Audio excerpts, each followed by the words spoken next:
Allez, attends. Bonjour Grégory et Olivier.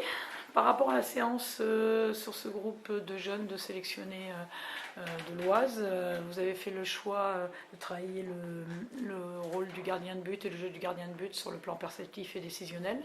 Quelle est l'analyse ou quelles sont les analyses que vous faites des manques des gardiens de but sur la masse d'informations initiale pour arriver sur cette démarche-là? Alors le constat qu'on fait globalement, c'est que en fait, l'activité du gardien de but a tendance à être isolée du reste de l'équipe. C'est-à-dire que c'est le dernier rempart, c'est le dernier défenseur, c'est peut-être le premier attaquant, mais mine de rien, dans la manière dont eux vivent la chose, c'est toujours je suis seul et il y a les autres. Et donc la première idée qui guide cette séance, c'est de dire non, en fait le gardien de but il fait partie intégrante d'un projet commun, d'un projet collectif, et que donc par rapport à ça, comment est-ce qu'on apprend à parler le même langage, moi gardien, avec mes défenseurs qui en plus n'ont pas forcément les mêmes problématiques ni la même culture que moi. Collaborer aussi. Collaborer, absolument. D'accord. Olivier, par rapport au groupe de travail sur la formation initiale, comment tu as inscrit un peu ce type de séance? L'idée, c'est effectivement je pense que le gardien de but aujourd'hui, c'est un peu le joueur qui est le moins, sur lequel on travaille le moins au niveau des clubs et au niveau même des sélections comités. C'est vraiment.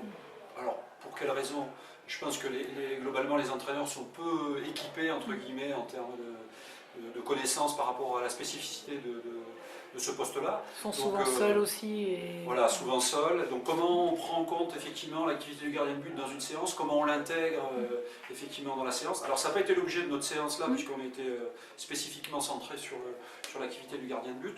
Mais effectivement, ce qu'on voulait illustrer, c'est comme le disait Greg, c'est que effectivement il est à part entière dans les résultats de l'équipe, il est très important dans ce... Voilà quoi. Alors que si on a un gardien qui commence à être un peu efficace, qui comprend effectivement ce qui se passe devant lui et qui est capable d'adapter ses placements, ses déplacements, etc. en termes en gros, qui commence à avoir des compétences avérées sur ce poste-là. Alors avec la difficulté sur ces jeunes joueurs là, c'est qu'effectivement on est par rapport au dossier formation initiale, justement, cette difficulté de dire est-ce qu'on commence à spécialiser ou pas aussi quoi. Voilà, donc ça c'est aussi quelque chose qui pose problème. Là on a bien vu qu'il y avait deux gardiens avec des profils complètement différents. Mais identifiés. Clairement identifiés. Donc comment on travaille avec ces jeunes joueurs-là pour faire en sorte qu'ils soient plus efficaces dans ce poste-là.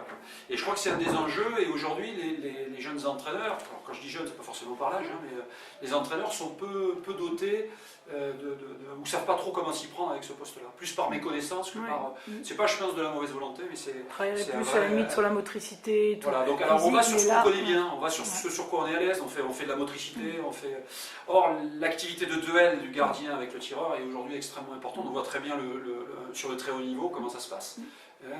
Donc il nous semble important d'être dès cet âge-là, dès qu'on commence effectivement à avoir des gardiens ou du moins des joueurs qui se déclarent sur ce poste-là, ça nous semble important de commencer à travailler avec eux sur les logiques d'interaction qu'ils vivent et de les associer complètement au projet, et notamment au projet défensif, et d'associer l'activité des défenseurs.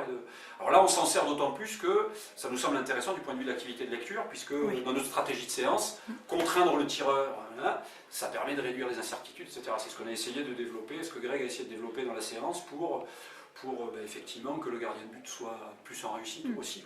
Et se créer dans l'autonomie aussi, tu as beaucoup insisté. Oui, en fait, c'est vraiment une conviction forte, mais qui est aussi liée en fait, à notre mode de fonctionnement au niveau des sélections. C'est-à-dire qu'en fait, on les a très peu, avec de longues phases en fait, où ils sont dans leur club, et où en fait la logique de l'entraîneur de club n'est pas forcément la même logique que l'entraîneur de la sélection. Et donc l'idée c'est vraiment de venir en complément, et par rapport à ça, comme on ne les voit pas pendant longtemps, se dire peut-être que je vais lui donner peu, mais en revanche, ce que je vais essayer, ou ce qu'il va essayer de s'approprier, ça pour le coup, non seulement il va pouvoir le réinvestir dans ses séances de club, mais également, je dirais, s'il est capable de se dire, tiens, cette idée-là, je la retiens pour la prochaine fois, et ben peut-être que ce sera beaucoup plus facile de la réactiver si jamais dans son club, il ne travaille pas sur les mêmes problématiques. Et donc tout ça, en fait, conduit à effectivement être beaucoup sur l'autonomie du joueur. Comment est-ce que je m'auto-évalue, comment est-ce que je suis capable d'interagir avec mes coéquipiers pour dire tiens, toi tu as fait ça. Enfin, en gros, comment est-ce qu'on crée cette émulation de telle manière à ce qu'au bout d'un moment, l'entraîneur en fait soit juste un accompagnateur davantage que l'impulseur. Parce que sinon, en fait, ça veut dire qu'à chaque fois, la motivation est une motivation externe et non pas une motivation interne. Ok, merci les gars.